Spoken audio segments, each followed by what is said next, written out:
umusore abaturumbutsemo yikubise hasi, ukweto barumuvuyemo, ingofero bimuvuyemo. Olivia amubonye ahita asakuza avuza induru cyane. Urumva nta muntu yari azi ko ari muri urwo rugo, yumvaga yuko nta muntu n'umwe uhari, yumvaga ko ari we wenyine uri mu cyumba. Abarasakuje cyane, abantu bari hasi neza neza kuri pisine aho ikirori cyakiri kubera, barabyumvishe barazamuka. Urumva Vincent w'ikintu cyose cyabaga kuri Olivia yabaga ari alert, cyangwa se rwose yiteguye kurinda umukobwa icyamubaho cyose. Robert yari yikinze ku gikuta inyuma y'igiti ari kubareba yihisha, ariko abonye abakobwa batangiye kubakubita no gushaka kubaryamisha hasi ngo bahohote, urumva byari birara bigenzi bye, ahita zarabakubita. Yari umusore ufite imbaraga, uzi kurwana, witoje kabisa, umwana w'umuhanda. Urumva umusore ugeze mu myaka 30 hafi n'umwe, wakuriye ku muhanda. Yari umusore ufite imbaraga rwose, ari umurarazi, ibintu byinshi arabakubita, arabasanza, bya birara bisanza. Abakobwa barumirwa. Noneho mu gihe ari gukubita ikirara cyari cyafashe Olivia yikubise hasi agwa kuri Robert yari yagaramye hasi. Olivia namugwa hejuru amwubitseho inda, ahita amureba. Olivia yahise yikanga, abona ni wa musore yawaje kubiba. Bari bamaze ibyumweru 2 n'igice hafi birenga bari gushakisha. Kubera ko wakoze subscribe ndagusuhuje kandi ngo haye ikaze kuri Ep Media. Niba nawe utarabikora ndagushimiye ko bikoze ubu. Ndagusoje rero kandi nyine nongeye kuguha ikaze kubera ko wakurikiye igice cya mbere cy'inkuru ya Olivia na Robert na Emma. Guhaye ikaze kuri iki gice cya kabiri kugira ngo nacyo ugikurikire kandi nyine wihangane inkuru irangize, kubera ko ni inkuru rwose yantangaje, nanjye numvise nabasangiza.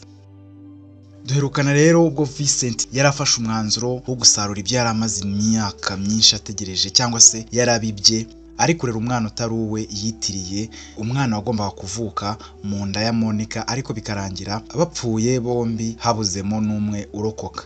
Mwibutse ko Monica yari umugore wa Vincent, ariko Vincent yaramukurikiyeho imitungo kubera Monica yavaga mu rugo rw'abatunzi bw'abakire b'abaherwe bakomeye cyane. Ariko nyine Vincent wari umugabo we rwose nta kindi yaramukurikiyeho ni imitungo, ndetse nta nubwo byatinze kuko yaramutoteje bataranamara imyaka myinshi babanye. Wibuke ko Monica yaje kumenya ko atabyara, cyangwa se atabyara ngo umwana abeho nawe abeho, ariko abonye ubuzima bumwanze no gutotezwa kwa Vincent ndetse na Sofia kumaze kurenga, ahitamo gureka imiti asama inda arabyara. Ariko mu kubyara ntabwo byagenze neza kuko umwana yamupfiriye mu nda, nawe ubuzima bwe burangirira aho ngaho. Imitungo yose rero wibuke ko Monica yari yarayandikishije ku mwana azabyara, ariko umwana hagira ikimubaho nyine, ubundi imitungo yose ikigira mu gufasha imbabare. Ibyo rero byose urabyibuka, byari mu nkuru nyine y'igice cya mbere cyabanjirije iyi ngiyi. Iki rero ni igice cya kabiri twatugeze. Urumva aho Vincent yari yaramaze kurera undi mwana mushyashya witwa Olivia, yari yaribye afatanije n'akana kitwa Robert kari mayibobo. Ariko ubu ngubu tugeze aho Robert afite imyaka 30 ndetse na Olivia ni inkumi rwose, yarerewe kwa Vincent, irerwa na Sofia ari nka auntie wiwe. Ariko Olivia nta makuru na make yari afite ku buzima bwe, kuko ubuzima bwe bwose bwari ubw'ikinyoma rwose, aho yisanze mu baherwe. Mu by'ukuri ntabwo hari iwabo, ahubwo mama we Emma yari umugore ubana agahinda we n'umugabo we, amwibuka buri mwaka bazi ko yanapfuye. Ubwo nkunyureyemo muri makeya nyine uko igice cya mbere cyagenze. Ubu ngubu tukaba dutangiye igice cya kabiri, ariko turi buze no kugisoza, ni nacyo cya nyuma rwose. Bana nanjye rero maze ukurikire uko byarangiye. Mu by'ukuri rero mu buryo bwari buzwi n'abantu bose, nawe yisanganye. Olivia yari afite ikimenyetso karemano gisa n'igishushanya inyuguti mu gituza cye. Ni ikimenyetso rwose yari yarashyizweho na Sofia, abyumvikanyeho nyine na boss we Vincent, kugira ngo ikizamubaho cyose bakamubura bazabashe kumushakisha bitabagoye bamubone. Gusa nyine ibi byose Olivia yakuza bifata mu myizerere yindi itandukanye rwose nuko abari bamukikije bose babifataga. Kuva kera rero Olivia akiri umwana muto yumvaga ko nyine bitewe n'ikimenyetso karemano gisa n'ikishushanya inyuguti mu gituza cye cyari kimuriho, yumvaga ko ari igisobanuro rwose cy'amazina y'umusore Imana yamuteguriye azabana nawe mu buzima bwe bwose. kuva ari akana yumvaga ko nyine ubwo ari umuntu udasanzwe, kuko nyine yakuze ari akana kubashywe, gakunzwe, abantu bose ababasuye bose bumva yuko ari akana k'umukire. Nawe uzi abana b'abakire uburyo baba babayeho, buri muntu wese agafata nk'akamikazi. Na Olivia rero niko yakuze abayeho neza cyane, gusa nyine yakuze abwirwa ko mama we atabashije kubaho, ko yapfuye nyine amubyara, ariko ikintu yabagaho yifuza iteka yari mama we. Kuko nyine nubwo bimeze bityo, Vincent ntabwo yari se, ariko Olivia ntabyo yari azi, byari bizwi na Sofia gusa wenyine, nta wundi muntu wari ubizi. Noneho rero akabona uburyo Vincent amufata, akabona uburyo atamubonera umwanya, ari umugabo uhora ari busy, ari umugabo unyuzamo, rimwe na rimwe akamucunga cyane, akanamukubita rimwe na rimwe, nyine akabona ntabwo abyishimiye. Ariko nk'umwana wavutse nyine ari aho ngaho mu bakire, nta mahitamo yari afite, ibindi byishimo byose yabaga abibona. Nubwo atarazi rero uwo musore uwo ari we, Olivia yumvaga ko ari igikomangoma cye, nawe akaba igikomangoma akazi kiwe. Ntabwo yari amuzi, ntabwo yari azi ngo azava hehe, ubwo nyine ibintu yari abifatira mu kirere, ariko abyizereramo ku rwego rwo hejuru, ko ntiyibazaga impamvu yisanze icyo kimenyetso kimeze nka birthmark. Niba uzi birthmark, ni ikimenyetso umuntu avukana ku ruhu rwe ataba yabasha guhindura. Hari igihe ukisangaho ariko ukagira warakivukanye, ari nk'amazi yagutwite cyangwa ari inkovu wagize ukiri uruhinja bataranabikubwiyeho byinshi, ukagira ngo niko wavutse, ariko ubundi hari uburyo umuntu avuka akisangaho ikimenyetso atazi igihe cyamugiriyeho, yewe ntanagira amahirwe yo kubwirwa ibyacyo. Nubwo nyine atarazi ibi ngibi byose, ibyo rwose ntibyigeze bimubuza kumva ko ubwe ku cye giti kuba ari igikomangomakazi, ubwo hagomba nyine kuba hari n'Imana yamuremeye igikomangoma bagomba kuzabana. Olivia yari amaze gukura, ariko iyo myumvire ye ntabwo yahindutse. Yiyumvishaga ko rwose mu buryo budatsimburwa ko icyo ari ikimenyetso rwose ndakuka kizamwereka bya nyabyo icyo gikomangoma yashyiriwe ku isi ngo bazabane bombi nk'umugore n'umugabo. Olivia yari yarakoresheje agakufi kanditseho inyuguti R ndetse na T, kuko nizo nyuguti zagaragaraga mu gishushanyo yari yaravutse yisangaho kiri mu gituza cye. Gusa ibi byose Olivia yibwiraga siko byari bimeze rwose, sinako byagenze, kuko nyine Vincent yitaga papa we yari afite umugambi mubisha, kandi yari yarapanze kuwugeraho byanze bikunze. Ni umugambi yari amaranye igihe kirekire, yarihanganye bishoboka rwose. Vincent yari yaramaze gusaza, yaratangiye kuzana imvi, aherukana na Monica, ari umusore ukiri muto nubwo atari umuto cyane, ariko ubu bwo hari hashize imyaka 20. Abantu bose bo ku bwa Monica bari bashaje. Robert yari afite imyaka 30, mbese abantu bari bakuri icyo gihe cya Monica bose bari bamaze gusaza. Robert nawe rero yari umusore w'imyaka 30 w'impamanyi. Vincent nawe yari umusaza, kuba yari amaze gusaza atangiye kuba igikwerere rwose, kuko urumva yari atangiye kugera mu myaka hafi 57, 60. Ubukire yarategereje kugira ngo umwana yashakaga amubone ari we nyine umwana w'umukobwa Olivia yitwaga ko yabyawe na Monica. Niko rero guhita yihuta cyane, ahita ategura ubukwe bwihuse afatanyije na Sofia, kubera ko nyine Olivia yari amaze kuba umwana w'umukobwa mukuru wemerewe kuba yashyingirwa. Nibwo rero gufata umwanzuro wo kumushyingira umuhungu wundi mukire, kugira ngo imitungo ya Monica yose yandikwe kuri uwo mukobwa mu buryo bwa burundu, kuko isi yose nyine yari izi ko Olivia ari umwana wa nyakwigendera Monica wapfuye ari kubyara. Ubwo iyo mitungo yose yagombaga guhabwa Olivia nyuma yo gukora ubukwe, cyangwa se nyuma yo gushakana n'umusore. Agishakana n'umusore directement automatique byagombaga guhita byikora, agasinya ko yemeye kubana n'umusore nk'umugabo n'umugore, ari nako amafaranga yose ahita ashyirwa kuri konte ye avuye kuri konte zose za mama we, n'imitungo yose n'impapuro zose bigahita bishyirwaho izina rya Olivia. Ibyo bintu byose rero Vincent yari abizi, ni kwihutisha ubukwe rwose. Yarabuteguye igihe kirekire, yategereje ibyo bintu ko biba igihe kirekire ngo amategeko yemerera Olivia kuba yashaka umugabo, maze ahita ashyira mu bikorwa umugambi we mubisha yapanze mu myaka irenga 20 yari ishize. Gusa ibi byose nyine Vincent na Sofia bateguraga bari bihabanye rwose kure n'ibyo Olivia atekereza, cyangwa se ubwe uburyo yabyumvaga ku ngingo nyine ijyanye no gushaka umugabo. Nakubwiye ko Olivia yari umukobwa utazi ibintu byinshi cyane, ariko nyine ari akana kakuriye iwabo katese, ariko nyine yumva ko mu myizerere ye afite umusore Imana yamuremeye ufitanye isano n'igishushanyo gishushanya inyuguti ya ranata mu gatuza ke. Ubwo nyine ibyo bateguraga yaba Sofia yaba Vincent rwose ntabwo byari biteye ku mukobwa wa Vincent kuko ntabwo yabyumvaga. Nubwo nyine Olivia atarazi ibyo yakorewe cyangwa se ko abaho mu buzima bw'ikinyoma, ariko nyine yari umukobwa wakuriye mu buzima bw'abakire, mu buzima bwo kubona buri kimwe, mu buzima bwo kubona abagaragu n'abajakazi iruhande rwe, bwo guhabwa buri bwo guteteshwa, ubuzima bwiza bwa giherwe. Icyo yari abujijwe ni ukuba yajyaho Sofia atazi cyangwa se kuba yajyaho ise atazi. Sofia na Vincent batinyaga ko bashobora kubura uyu mukobwa cyangwa se abantu bakamubiba, kubera bo bari bazi ibanga nyine ry'uyu mukobwa n'agaciro kamuriho, ndetse nuko bari bazi ko bamwibye. Rero ntago bari bizeye ko ibintu byose byagenze 100% nk'uko babishaka, kuko icyo bashakaga ni uko Olivia ashyingirwa cyangwa se agashakana n'umugabo bakamurekura agakora ibyo ashaka, yaba igisambo yaba ikiroroge yaba ataye, mbese bakamwihorera abo imitungo bakayitwara bakamwandavuza nk'uko bagize Monica witwa ko yamubyaye. Olivia rero yabayeho nyine muri ubu buzima bw'ikinyoma, akomeza kubibamo, ambona imiteguro y'ubukwe itangiye gutegurwa, nta ruhara bigizemo, nta jambo yabaga afite, kuko nawe nyine urumva nta bwisanzure ku buzima bwe yigeze agira muri iyo myaka yose. Olivia yizeraga mu buryo bukomeye ko umusore uzaba umugabo we ari ufite rwose isano rya hafi n'ikimenyetso karemano gishushanyije inyuguti cyangwa shushanya inyuguti cyari kimuri mu gituza. We yabyizeraga cyo gusa nta kindi gihindutse. Ubwo Vincent na George bari abagabo basanzwe baziranye, bakorana ari abunganizi mu by'ubucuruzi, kuko George yari umusirikare ukomeye mu gihugu. Rero bahisemo gushyingirana abana babo kugira ngo ubutunzi bwose babwigabanire, nyine birangire babaye nyine ubutunzi bwose bw'umuryango wa Monica babwigabanire, nubwo George we atarazi aho Vincent yakuye ibyo byose n'imipango. Icyo George we yarazi nuko nashyingira Vincent umuhungu we bari buze kugabana ubutunzi bw'ikirenga Vincent yari yaramusezeranyije.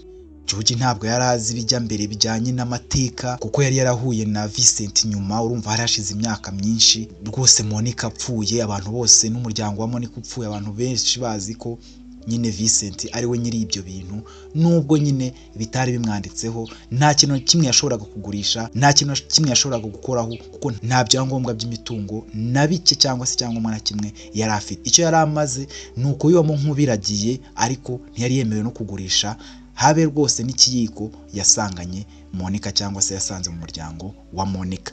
Ibi byose rero byaramuryaga, akumva nyine atari umugabo, kandi ibyo yari yarashatse we byari bike rwose, nta na 2% byari igitonyanga mu nyanja urebye imitungo yose ya Monica n'umuryango we. Ibi rero nibyo byari byaratumye rero umwana witwa Olivia amwibye, amushimuse, akamurira imyaka 20 yihanganye, kugira ngo Olivia namara kurongorwa imitungo yose kuko byanditse mu mirage ko agomba kuyihabwa akayishyikirizwa burundu, na za miliyoni zose zagombaga kujya ku izina rye. Nicyo kintu cyari cyaratumye ategereza iyi myaka yose. Nyuma yo guhura na George rero wari umusirikare, byahise bihuba amahwi rwose, bumvikana ko bagiye gushyingirana umukobwa n'umuhungu, maze bakabana akaramata. Gusa nyine Sofia yahoraga rwose akubitwa inshyi na Vincent wari waramugize umucakara we, kuko nyine yari yaramushinze kurinda Olivia ku kabi n'akeza. Ikosa ryose Olivia yakoraga, Sofia rwose yarakubitwaga ku rwego rwo hejuru, ariko akihangana kuko nta mahitamo yari afite. Vincent yari umugome washoboraga no kukurasa ugapfa cyangwa agashaka uburyo akwica atitaye ku nyungu yari agufiteho. Icyo yabasha kugukoresha yafataga abantu bose nk'ibikoresho, icyo amaze kugukoresha akakwica ko yarateye, nk'uko yishe na Jacob cyangwa se yatumye Jacob apfa bitewe n'uko yari yamufashije nyine mu ishimutwa ry'umukobwa witwa Olivia. Imyiteguro y'ubukwe yarakomeje, maze Olivia nyine yategekwa na Vincent cyangwa se papa we cyangwa uyitaga papa we ko agomba kwemera byanze bikunze agashyingirwa n'umuhungu wa George witwaga Thomas. Yategetswe nyine ko agomba kumwambika impeta, bakaba bemeranywa ko bazabana ubuziraherezo. Ubwo Olivia yabyemeye atabishaka, ariko imigenzo yagombaga gukorwa yose habanza nyine igihe cyo gupropoza cyangwa se ibyo bita fiançailles cyangwa se gutera ivi. Yagombaga kubanza kubaho, kuko Vincent yashaka gukora ibintu nk'umukire, nk'uri gushyingira umukobwa we byanyabyo. Nta muntu n'umwe wari uzi ikintu kiri inyuma y'ibintu arimo cyangwa se y'imikino arimo, uretse Sofia wenyine. Nubwo yafataga Sofia nabi rimwe rimwe akamukubita, ariko Sofia niwe muntu wabashaga kuba yashyira Vincent hasi, kuko niwe wari uzi amabanga yose guhera mu bukobwa bwa Monica kugeza muri iyo myaka myinshi yari irangiye. Yari inkuru ndende rwose, ariko Vincent n'ubugome bwe ntabwo yabyitagaho, ahubwo ntibyamubuzaga gukupita inshyi rwose nyinshi Sofia yafataga nk'igikoresho cye. Ubwo Olivia yafataga nyine se nk'umugome ukomeye, kuko yabonaga ibyo akorera abantu, abona ibyo akorera Sofia, nawe ubwe yaramukubitaga nta mbabazi zirimo, kuko nyine yumvaga abangamiwe n'ubuzima abayemo, adashobora kwisanzura cyangwa yifatira icyemezo, kabone rwose no mu gihe yari amaze gukura, kuko urumva yari amaze kuba inkumi igomba kurongorwa, yari umukobwa rwose utangiye kugira imyaka hafi 21. Umunsi umwe rero ubwo ibirori byo gupropose Olivia byari byabaye, iwabo hinjiye ikirara cy'umusore yisoberanyije, yazanye nyine n'abavuye kwa George, aza yinjiranye nabo yambaye nkabo, yiyoberanyije rwose ameze nk'umusore uturutse kwa George, ariko icyari kimuzanye ntabwo ari iby'ubukwe cyangwa se ikirori cyari cyabaye ku wabo wa Olivia kwa Vincent. Uwo nta wundi rero cyari cya gisore cyangwa se wa musore witwa Robert, kuko nyine yari asanzwe akora akazi ko kwiba, ari ibandi rwose, none yari abaze kuba mukuru, yarabaye igisore, yarabaye mwiza, yarabaye umusore w'impamanyi ufite imbaraga, w'ibigango, rwose ari umusore mwiza ubereye ijisho. Rero yarinjiye nk'uko yinjiraga nyine yiyoberanyije, ari ibandi, yibama byinshi, yarabaye kirara nyine, atuye mu mujyi wari wegeranye ariko tari neza naho yibye umwana w'umukobwa ukiri muto, nubwo ataramuzi naho uwo mwana aba. Ubwo rero Robert yinjiye mu rugo rwo kwa Vincent, ntabwo amakuru yari afite yuko umukobwa uba mwaho, ariko kana k'agakobwa yibye kera cyane, ariko nyine yari yarahebye ako gakobwa, yari yarabyihoreye nyine, yarahebye urwaje, kuko agaheruka afite imyaka 10 agashyikiriza umugore witwaga Sofia. Ntabwo rwose ibyo yari abizi, yari yikomereje ubuzima bwe. Mbese no kwa Emma ndetse na Daniel babuze umwana, bari hanganye nyine bamwibuka buri mwaka, gusa Emma yahoranaga agahinda, ahorana amarira, na Robert yari abizi, ariko gutsinda igitego cyo gushimisha rwa rugo byari byaramunaniye, kuko ntiyarazi ngo yashakira agahinja kabo hehe kagakobwa, kuko yari agaheruka icyo gihe, nta kindi gihe yigeze yongera kugaca iryera. Robert rero yari asigaye yiba nyine ibintu byose by'agaciro, amasaha, imikufi ihenze, amaherena, amagurumete n'ibindi binyagaciro cyangwa se bikozwe mu mabuye y'agaciro. Yaragendaga akajya mu nzu z'abakire, akiba, akajya mu bitanda, aho mu byumba byabo, akiba, akiyoberanya, ntibamenye aho anyuze, akanyura mu madirishya, polisi ikamufunga.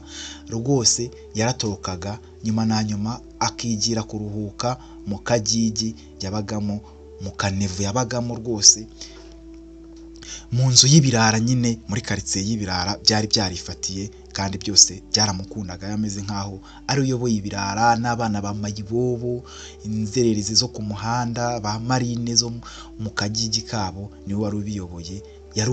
Yari umujura rwose, ibandi rikomeye cyane. Uwo munsi rero urugo rwo kwa Vincent kuri we nirwo rwarutahiwe, nibwo yagiyemo nawe atazi ibyabaye, abona abantu bari mu birori, kuko yakundaga nyine kujya kwiba ahantu abona hari abantu barangaye bahuze, hari ibirori, hari amakwe, hari abantu bapfushije mu bakire, ariko maze akiba ibintu byose by'agaciro biri mu nzu, kubera ko urumva iyo ibirori byabaye kwa Vincent buri muntu wese yari ari mu bintu bitandukanye, abantu bari kunywa. Thomas nawe yari umusore wa George utsindirwa gukundana na Olivia, batanakundana, batarigeze banamenyana, uretse ko Olivia yari inshuti ya Lily yari mushiki nyine wa Thomas, arabo kwa George. Niwe mwana, kubera George na Vincent bari inshuti kuva aho bamenyaniye, ariko banafite abana nyine.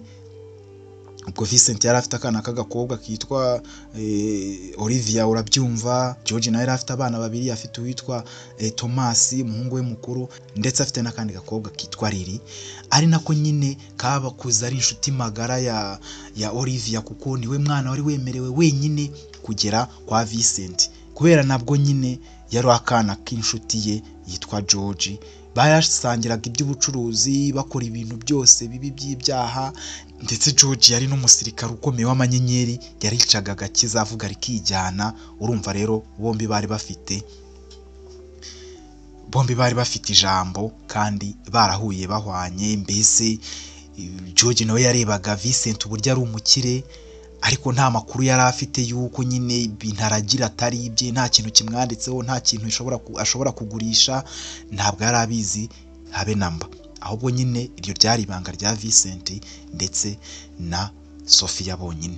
Ubwo bukwe babuteguye, abantu bose bashyushye, abantu bose bari kwifotoza, bari kuri pisine, bari kunywa. Basohoye mu nzu, Olivia asohoka nyine afashwe ikiganza na se Vincent kugira ngo amushyikirize Thomas amwambike impeta ya fiançailles.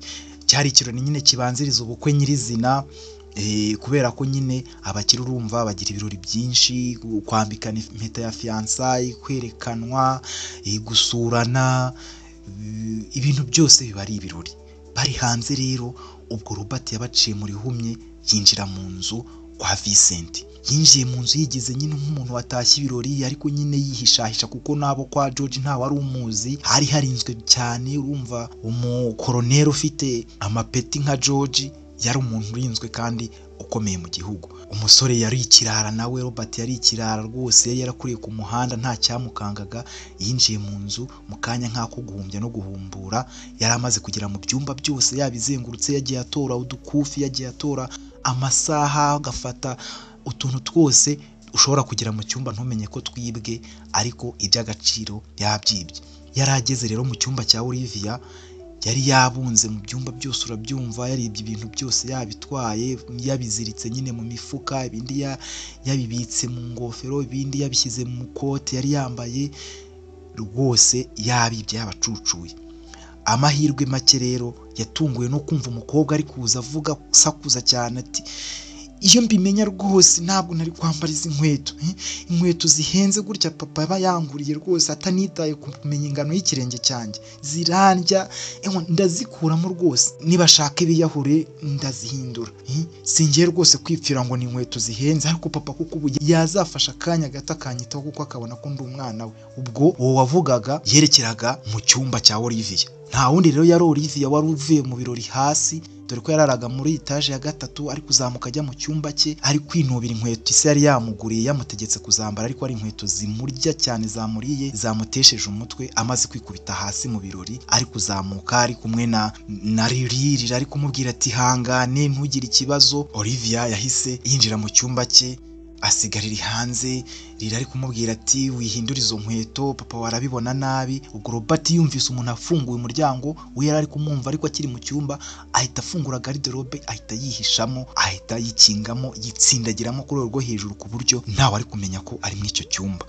Olivia yageze mu cyumba cye, aryama ku buriri, arikubita arira ati, n'ubundi ngibi ngibi by'ubu bukwe ntabyo nshaka, ubundi papa ku kibi yanyereka nk'umuntu utankunda, udashaka ko nishima, udakunda ibyiza, rwose ndabirambiwe. Ariko nyine yabivugaga ari wenyine, aryamye nyine agaramye mu cyumba cye. Hashize umwanya nyine akabati aratindamo, kuko urumva Olivia nawe ntabwo yashaka gusubira hasi, yari yifungiranye mu cyumba yumva yuko agiye kugumamo, agatindaho gato kugira ngo, kuko nta byishimo yari afite nyine ku mukunzi bari kumutsindagira witwa Thomas. Yumvaga nyine Thomas ntibigeze bakundana, ntabwo yari amuzi, cyakora yari azi mushiki we kuko we Lily yari n'inshuti ye magara. Mbese urumva nyine Olivia yari ari mu bibazo, ahantu hose yari ari, impamvu yashakaga, impamvu zishobora gutuma yitinzwa, mbese kugira ngo nyine abafate umwanya atari kumwe na Thomas, kuko nyine yumvaga we ko hari undi muntu ategereje mu buzima bwe utari uwo musore uzaza, kandi uwo musore nta na kimwe yarayumva ko ahuriyeho n'ibyo yizeraga we mu myizerere ye. Kuryama gutyo watinzemo, ubwo Robert muri garderobe yitugatuze, arabangamiwe, yitsindagiyemo. Yari igisore kirekire cyiza gifite ibigango, kwitugatuga muri garderobe rwose byari ibintu byamugoye. Akumva umukobwa ntari kuva mu cyumba, umukobwa nawe yari yise yiryamira, ari kusakuza yivugishwa ubugambo. Olivia noneho agiye kubona, abona garderobe iraturitse, hasohotse nk'umuntu yikubise hasi, umuryango urafunguye dore ko nyine Robert yari yifungiranyemo anafashe inzugi kugira ngo bidafunguka. Umusore abaturumbutsemo yikubise hasi, urukweto ruba rumuvuyemo, ingofero bimuvuyemo. Olivia amubonye ahita asakuza avuza induru cyane, urumva nta muntu yari azi ko ari muri urwo rugo. Yumvaga yuko nta muntu n'umwe uhari, yumvaga ko ari we wenyine uri mu cyumba. Abarasakuje cyane, abantu bari hasi neza neza kuri pisine aho ikirori cyakiri kubera, barabyumvishe barazamuka. Urumva Vincent w'ikintu cyose cyabaga kuri Olivia yabaga ari alert cyangwa se rwose yiteguye kurinda umukobwa icyamubaho cyose. Ku yarazamutse ahura na Sofia ari kujya kureba nawe ikibaye mu cyumba cya Olivia, ahita kubita Sofia urushyi rwiza. Sofia arumira yikubita hasi. Ubwo bahita bazamuka, ubwo nyine Lily yari yamaze kugera kuri Olivia kare. Olivia ubwoba bwamurenze, iri inyuma y'igitanda afite ubwoba, yipfutse mu maso. Ubwo yari yarebye Robert ukuntu ari umusore mwiza, arebye Robert nyine akigwa hasi, Olivia yaramwitegereje. Ubwo Robert nawe ibyari bimubayeho ntabyo yari azi, abona ni ibintu bimutunguye. Ubwo yarebanye na Olivia akanya gato, washize nk'imisegonda 7 yabonye ko abantu batangiye kuza. Lily atangiye kuza ahita amanuka mu ma escalier yiruka, bimeza neza, ahita yiruka nkava mu cyumba cya Olivia. Olivia niko yari ari gutaka, amanuka ageze mu bukwe. Abantu bavuga ati uwo musore umanutse ni mumucunge. Ahita arenga igipangu, asimbuka arenga igipangu aho abarinzi batari bari, maze arirukanka ahita cika ryo, ahita fata akamodoka yari yaparitse mu gihuru, ahita agenda neza baramubura. Ubwo ngubwo yahasize urukweto, ahasiga ingofero, ahita yisubirira mu mujyi wo mu cyaro iwabo. Ubwo Vincent yaraje, umukobwa we ubaye iki, mwana wanjye bikugendekeye bite? Olivia ati rega nsanze hano umusore yifungiranye hano muri garderobe, ntabwo nzi uwo ari we. Gusa nyine Olivia yari iri kwibuka ukuntu umusore yabonye Robert, uburyo umusore yabonye ari umusore mwiza, umusore w'impamanyi, umusore ushinguye, umusore rwose uteye ubwoba ku rugero ruhagije. Rero Robert kubera yaje mu bukwe yari yigize yambaye neza, ubona ko ari umuntu nyine usobanutse, bya bindi bye by'uburara byo kwambara ibyenda bidafuze, ibisatsi bidakoze biki. Imisatsi ye n'ubundi ariko yari ishambaraye imeze nabi, nyine adasa n'abandi basore bazanye na Thomas, ariko nyine basi yari yambaye neza, ubwiza bwe noneho buri kugaragara. Ubwo ngubwo Olivia yabonye bagiye guhigisha uruhindu Robert, kandi wari kumushaka ahita ashyira urukweto rwe kugira ngo batamubona. Olivia ntabwo yashakaga ko uwo musore bajya kumuhiga cyangwa se papa wamuhiga, kuko yumvaga ko papa ahita amwica cyangwa akamufungisha. Yabonye urukweto, bamaze kuva mu cyumba nyine ababwiye ko ameze neza, asigaranye na Lily. Abwira Lily ati dore urukweto wa muntu uvuye hano w'igisambo yasize. Ubwo ngubwo bareba ku rukweto, babona rwanditseho, rushushanyijeho inyuguti ya Ranata. Ubwo nyine ibintu byose bya Robert yamaraga kwiba, ahitaga afata marikeri akabyandikaho inyuguti ya Ranata. Ikintu cyose, umwenda we, ingofero ye, byose byabaga byanditseho, udukufi yibye, ibintu byose. Yari yarebye ibintu byinshi biri muri ghetto y'ahantu, ira mu kavumo, ahantu habi cyane, mu ndara, yari yarabyanditseho inyuguti ya Ranata, nyine abifata nk'imitungo ye. Ubwo ngubwo na wa mukufu wa Olivia yari yawutwaye nk'ejo, n'utundi dukufu n'andi mashenete yose Olivia yari afite by'agaciro mu cyumba cye. Igisambo cyabitwaye rwose. Robert ntabwo yari azi aho yaje kwiba, ariko ni kari akazi ke ka buri munsi. Olivia atekerereza Lily uburyo ibintu bidashobora guhurira, nabona urukweto rwanditseho inyuguti zanditse zishushanyije mu gituza cye, abona ibintu ntabwo byahurirana gutyo, yibaza uko bimeze, biramuyobera. Ubwo ngubwo Olivia abika rwa rukweto, abika na ya ngofero neza abiha agaciro, maze Lily aramubwira ati Lily rero yakundaga kubwira Olivia ati ibi bintu utekereza ntaho bihuriye n'ubuzima, ibi rwose abantu barabivukana, ni waravutse nyine wisanga ibyo bintu bikwanditseho, urabona ntibinanditse neza, n'ibyo wimagine ukabona ko ngo biremye inyuguti ya Ranata, ukajya gukoresha imikufe ukagira ute, ntaho bihuriye rwose. Umusaza wanjye umenye ko yamaze kukwambika impeta, ntukanyigireho gutyo. Rero nubwo turi inshuti magara, ariko ujye umenya ko n'ubundi ntakwemera ubabaza musaza wanjye. Ubwo nyine Lily yashkoraga uko ashoboye agakura Olivia mu iyo myumvire yo kumva ko umusore bazashakana ari ufitanye isano, ikimenyetso gishushanye inyuguti cyari kimushushanyije mu gituza. Gusa Olivia ntabwo yanogaga, waramubwiraga ariko ntanoge. Lily yagize uko ashoboye byaranze, ahubwo atangira gupanga uburyo acika, agatoroka mu rugo, akava mu gipangu ntawe ubizi, akajya gushakisha nyiri urwo rukweto ariwe Kisambo nyine cyari cyaje kubiba. Olivia nyine yarababaye, arakarira Riri, yabonye Olivia yarakaye, ni wowe bari inshuti magara, aramubwira ati se nkora iki? Olivia aramubwira ati njye ndashaka ko tuva hano tukagenda nkajya gushaka uyu musore. Abo banza asobanuye byinshi kuri njye, nubwo ari igisambo ariko gute ibintu byahurirana, gute ibintu byanjye, inyuguti zanjye yaba byanditse ku rukweto rwe yasize aha, byaba biri ku ingofero ye, ntago mbyumva. Nshaka kumenya uyu musore, nubwo ari ikirara ariko nshaka kumumenya kandi nzamubona mu buryo bwanjye, na papa ntawe ubizi, na Sofia nshaka ko dukora ibintu ntawe ubizi. Mfasha rero uburyo ndi busohoke kuri gate cyangwa se ku muryango, kuko bari abarinzi, harindwaga rwose n'abasirikare nyine ba George ku rwego rwo hejuru.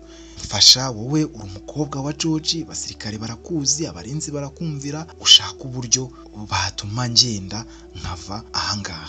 Ubwo hari umusirikare nyine ushinzwe abantu barindaga kwa Vincent ariwe Felix. Felix yakundaga Riri ku rwego rwo hejuru, ariko we nawe yarabizi ko bidashoboka kuko Riri yari umukobwa wa Colonel George, ntabwo rero byari bukunde, ariko nyine yari afitiye crush Riri ku rwego rwo hejuru, na Riri yarabizi, ariko nyine atari inzozi ze. Nyine Riri yari umwana wo kwa George, kwa Colonel, ari umwana wo mu bakire, kwa kundi umuntu urinda ku gipangu cy'iwanyu, yuri umwana wo mu bakire ashobora kugukunda, urabimenya rero uyu mukobwa urabimenya, ariko nyine ukajya nyine umufata nk'umuntu uraho, bintu nyine bidashoboka.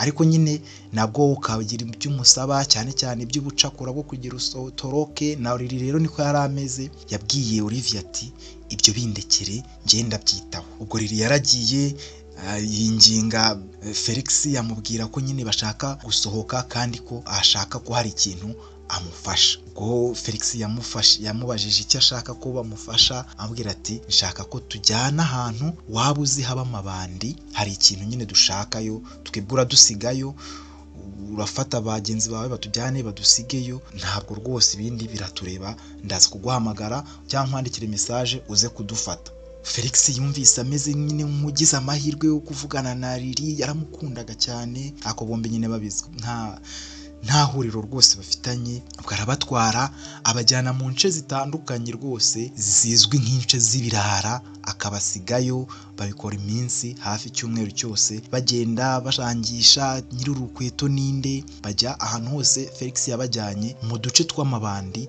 akabasiga hafi naho akabereka ati dore amabandi aba hariya, mugende naho mushakishe, ubwo nimubona ni amahirwe yanyu, nimubona ibyo muri gushaka. Ntabwo Felix yigeze amenya ibyo Riri na Olivia bari gushaka muri utwo duce tubamwe amabandi. Gusa barazengurutse bamara hafi ibyumweru 2 bari gushaka. Ubwo niko Olivia yageragayo, yagendaga arangisha ati urukweto ninde warutaye, ninde wataye urukweto, akajya yarigize umuntu w'akarara wo ku muhanda nyine, ko nyine bombi na Riri Felix yabasigaga kure, agasubiza imodoka aho yagombaga kuba ari kurinda nyine, ubundi bakigendera babibereye nk'uturara nyine, ku buryo nta muntu uri bubatinye, uri bamenye biyoberanyije. Ubwo ari nako barangisha ati waba warataye urukweto. Ubwo basabwaga ko umuntu uzagira urwo rukweto ari uzaba afite urundi bisa kandi narwo rwanditseho izo nyuguti. Bagiye mu mijyi hafi 6 mu byumweru birenga 2 n'igice, ariko umunsi umwe bajya mu karesitora, bavuga batanga itangazo, turi gushaka umusore waba yarataye urukweto rwe yarutaye mu nzira, turi kumushaka turumuhe niba afite urukweto rusa n'uru.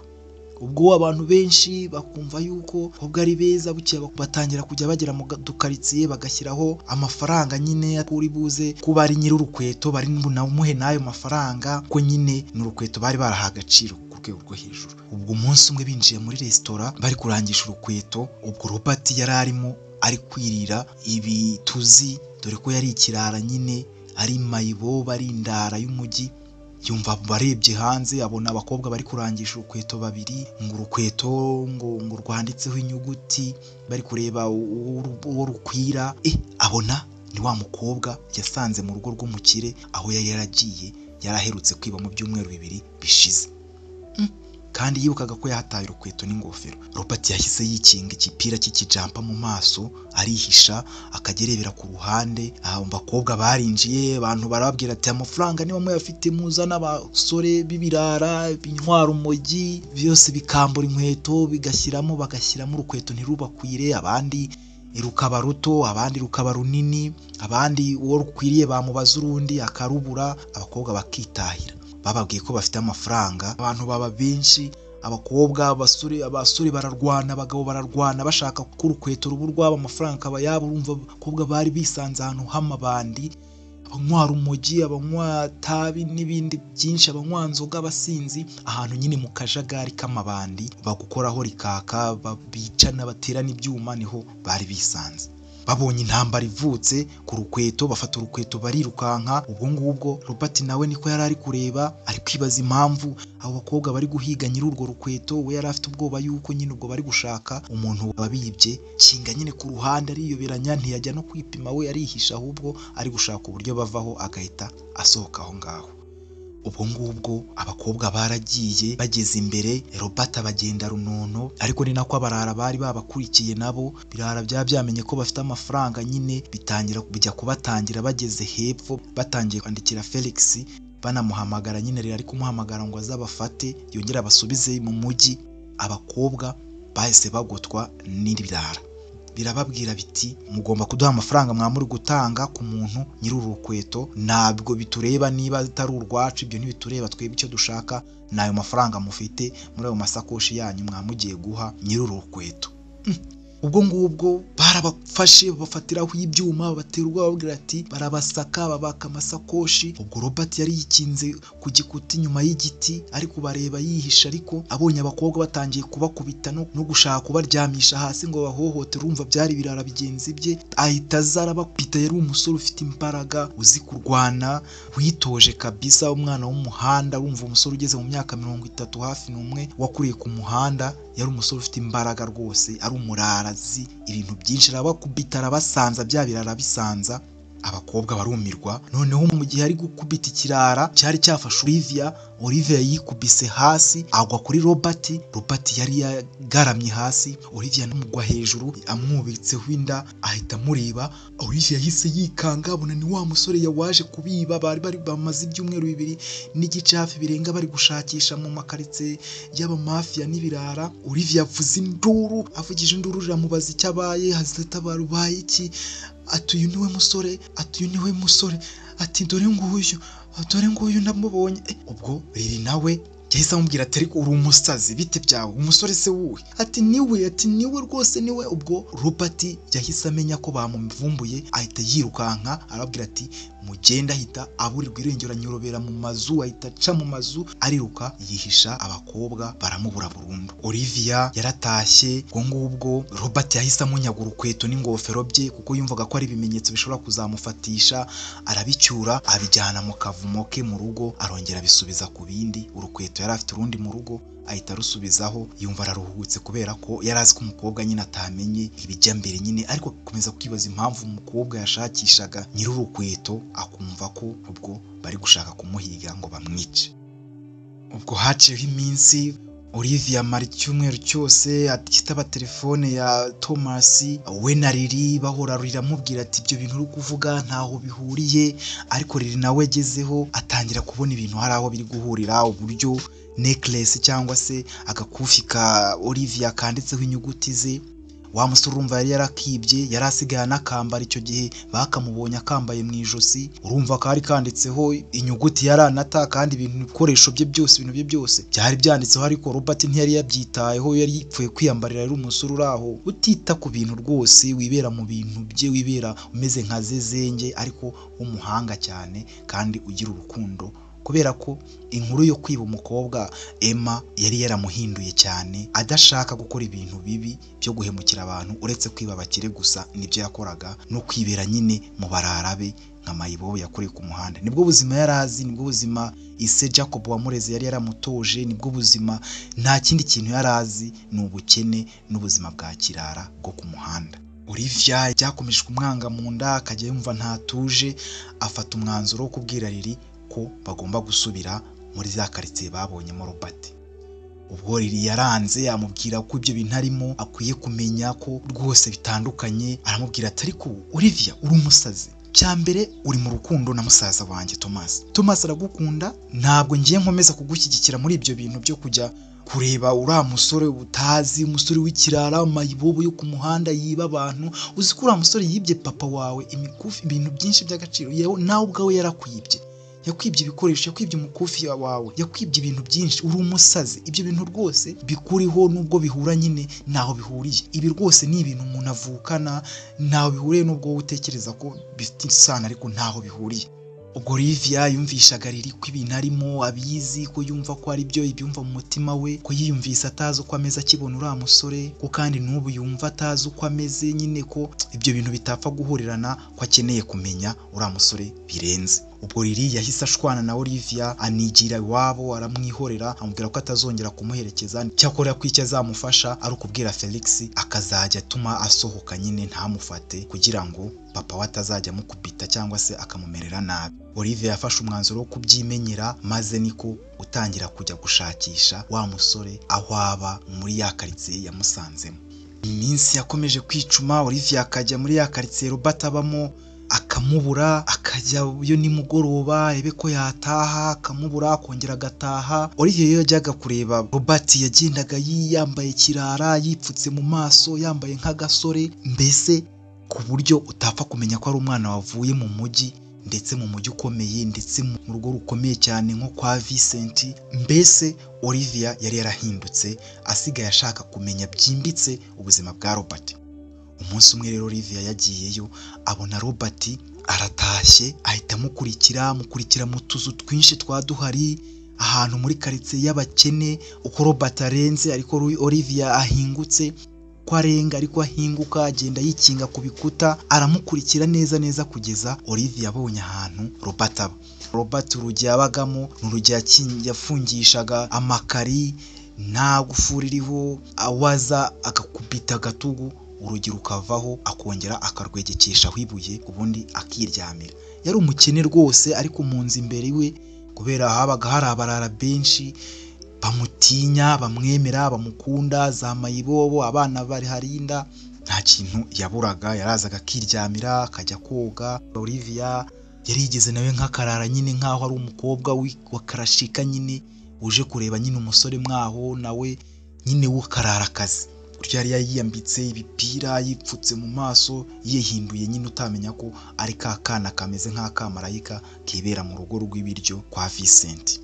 Olivia yinjiye mu nzu, Robert agiye koga, ariko nyine Robert ntiyamenya ko Olivia ahari. Olivia yaragiye areba yitonze. Robert yari ari mu kandi kumba yogeragamo ka dushe. Muri ako kavumo hari amatara, hari ibintu by'agaciro, imikufi, hari ibikombe by'amazahabu, hari ibintu byinshi by'agaciro yagiye yiba mu bakire, hari imyenda. Olivia arebye abona rwa rukweto, abona rwegeranye n'urundi rugenzi rwarwo, arebye abona hari akandi gakufi keza, ku gakufi aranagakunda cyane, ariko agasubizaho. Akiri aho abona Robert araje atanambaye, nta kintu yambaye rwose, nk'umuntu wisanzuye we mu rugo.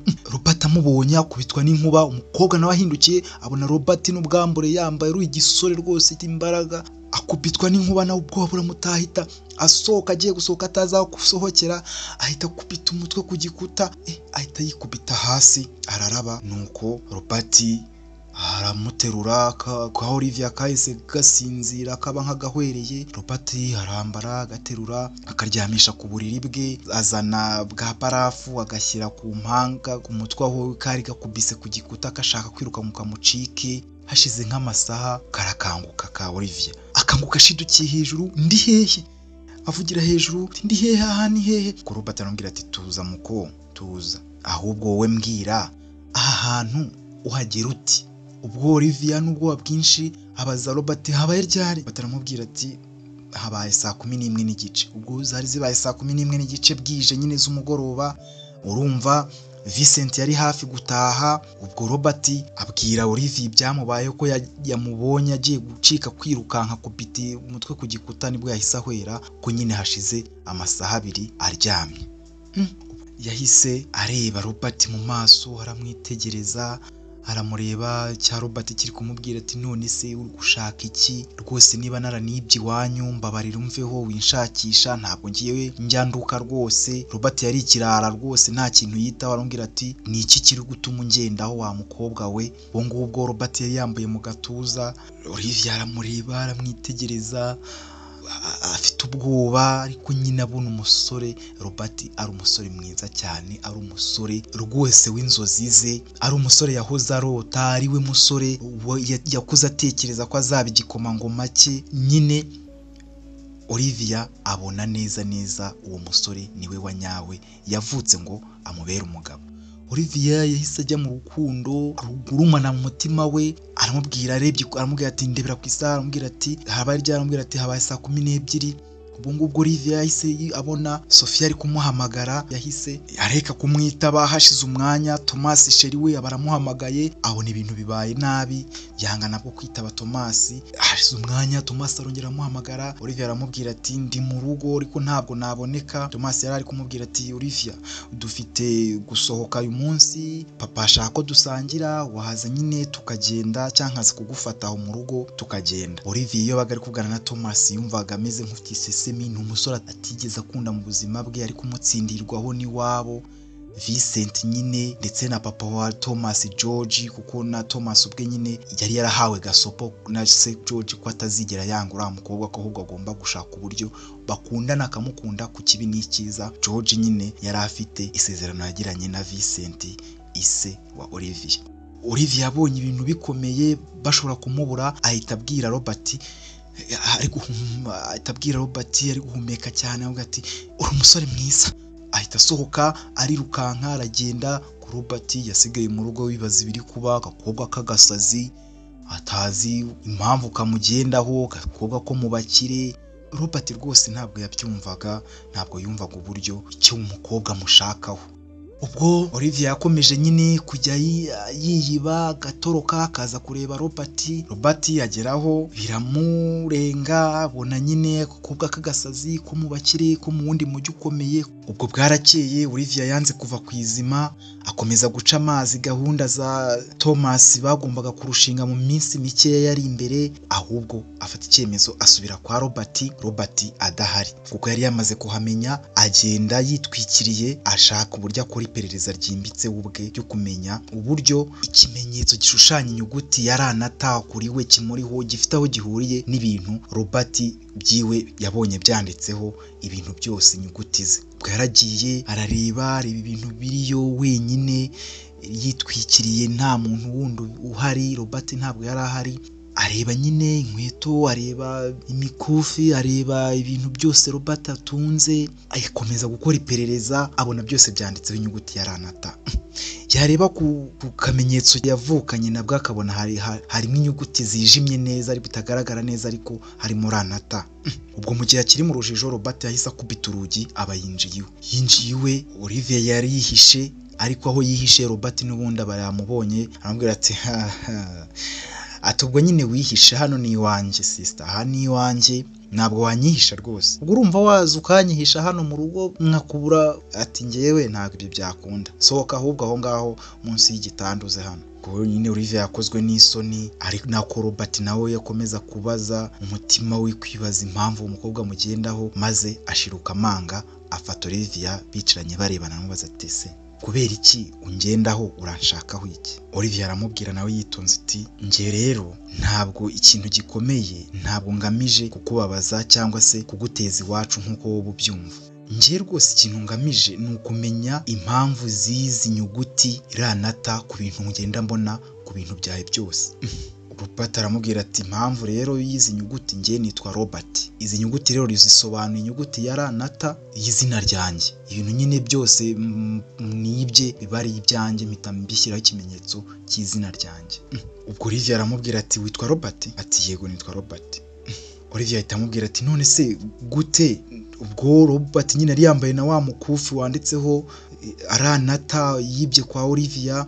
Robert aramubwira ati ahubwo natunguwe no gusanga nyine aka kantu niyambariye kari iwawe, gusa nyine nawe bihuriye, ubwo nawe witwa Albertine, si witwa Renette se witwa ndi? Nyine nahise njye numva yuko nyine nawe ubwo wari uko witwa wenda ariyo mpamvu, gusa ibyo nyine ntabwo njye mba mbyitayeho. Olivia yatangiye kwibaza, areba uwo musore mu maso, areba Robert aramubwira ati kuse uri kwibaza iki, uri gushaka iki ubundi wagiye wa mukobwa uko ushaka kuzanzanira ibibazo. Ubwo Olivia aramubwira ati rega nta bibazo nshaka kukuzanira. Ahita kumanura agapira yari yambaye amwereka mu gituza hafi ni hagati y'ibere n'irindi, amwereka uburyo igishushanyo gihari kirimo inyuguti zizimije zanditsemo ngo Ranata. Robert abirebye ntiyabigira impamvu, aramubwira ati wowe ibyo ngibyo ubwo rwose wasanga ari undi muntu uri gushaka mwitiranwa. Ati none se we witwa nde? Ati njye nitwa Olivia. None se njye nari nzi ko izi nyuguti ahubwo ubwo ari ize mazina yawe, none se ko numva ntaho bihuriye? Ati yanjye nitwa Olivia, impamvu nakoze aka gakufi wambaye nuko nyine ari agakufi gasobanuye byinshi kuri njye, cyane cyane izi nyuguti ziri nyine mu gituza cyanjye. Ubwo ngubwo Robert aramubwira ati yeyi tubwo wasanga umuntu uri gushaka rero atari njyewe rwose, kuko abantu bafite ibyo zo nyuguti mu mazina yabo ni menshi rwose. Hari ba Filibert, harimo ba Tobad, harimo ba Ronati, harimo rwose ni benshi. Rero ntabwo ari njye, taha ntaho mpuriye n'ibyo wa mukobwa we, va ahangaha rwose genda. Niko Thomas umuhungu nyine wa George yakomeje guhatirizwa nyine kwegerana nyine cyangwa se gukundana na Olivia uko byagenda kose kugira ngo babane, ariko uko agerageje Olivia rwose yamwereka ko atamwitayeho, ntiyitabe telefone ye, ntasubize message ze. Olivia yari yaramaze gukunda Robert ku rwego rutagifite igaruriro. Ubwo ngubwo umunsi umwe Olivia ari kwa Robert, yari asigaye acika akajyayo rwose. Ubundi Olivia ari kureba mu tuntu twinshi. Robert aramubwira ati rero ibintu bimaze kuba ibirenze, ntabwo ngushaka ahangaha, shaka rwose uburyo utazongera kugaruka. Ahita akuramo ka gakufi kanditseho inyuguti ya Ranata, aramubwira ati niba ari nibi ngibi uri gushaka byawe natwaye, akira rwose agakufi kawe, genda umvira ahangaha, ntabwo ngishaka gukominikana nawe, ntabwo ngishaka kuvugana nawe, uri kunzanira ibibazo, njyewe ntabwo rwose ibyo bintu mbishaka. Ngubwo Olivia abwira Robert ati ntabwo njyewe ngamije kukugirira nabi, ntabwo rwose nshaka nako gakufi, kagumane rwose gutyo ukambaye, karakubereye, njyewe birananyuze, ndabikunda kuko ubona ukambaye, rero ntako nshaka kagumane, ahubwo nyine nawe uragira ikintu.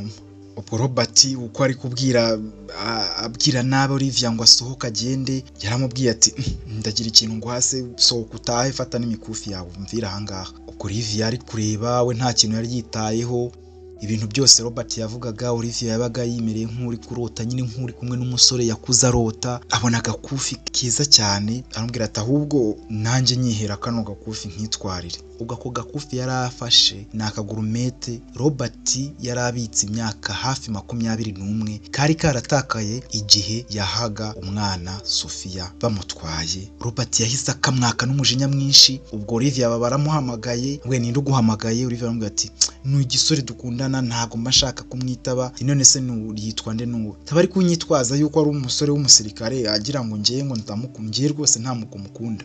Robert yumvise ko uwo musore ukundana na Olivia ari umusirikare, yahise amubwira ati mvira hano rwose, ahita amusohorana n'aba mujugunya hanze, ahita akubitaho urugi ati genda we ntaho duhuriye, jya mu buzima bwawe, uri umwana wo mu bakire, njye ndi umwana w'umurara wo ku muhanda, kandi ndi umwana w'umukene, mvira mu buzima genda. Olivia yagiye ari kurira, ntabwo rwose yumvishaga uburyo Robert atumva uburyo ibintu by'izo nyuguti bitahurirana, yari yaranze kumwumva rwose. Bukeye Robert yasubiye gusura Emma na Daniel, yari ameze nk'umwana wabo rwose, gusa nyine umutima buri gihe wahoraga umucira urubanza, kuko nyine amaze kwirukana Olivia yamushikuje ka gakufi nyine anamusohora nabi. Asubiye mu nzu nyine arongera agatekerezaho, ahita ajya gusura Emma na Daniel, yarabereye nyine nk'umwana wabo, gusa mu mutima buri gihe wamuciraga urubanza, umwishyuza rwose, watumaga ahora arira rwose. Yari yarabuze umukobwa yambuye amanzaganya, umuryango udafite icyo twaye, ukundwa na rubanda, umuryango utanduranya, umuryango rwose yari yarawambuye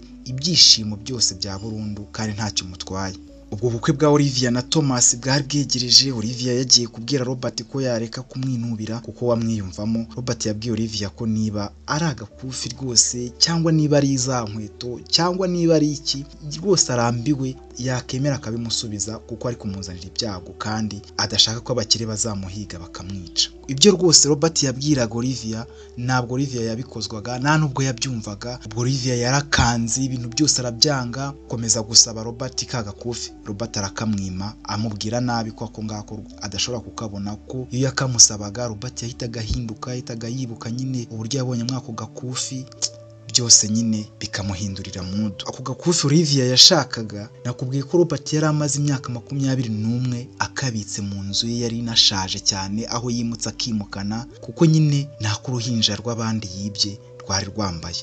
Yagatoraguye hasi, wagahe nyine bari bamutwaye ari we Sofia. Sofia icyo gihe yaramurebye rwose ariko kamuha, aramureba mubaza izina rye, akana k'agahungu. Robert akiri akana yamubwiye ko yitwa Robert, yahise nyine amureba aramwihorera arigendera. Nibwo rero na Robert yari yagumanye ako gakufi kuko ntigeze akajugunya. Ubwo Olivia yabwiye Robert ko yamuha ako gakufi. Robert aramubwira ati mbabarira rwose ugende, ntuzangarukire ahangaha, singushaka ahangaha. Ubwo bakiri aho amabanda bateye kwa Robert amwishyuza amafaranga y'inguzanyo yari yamuhaye, nyine ahita yirukanka.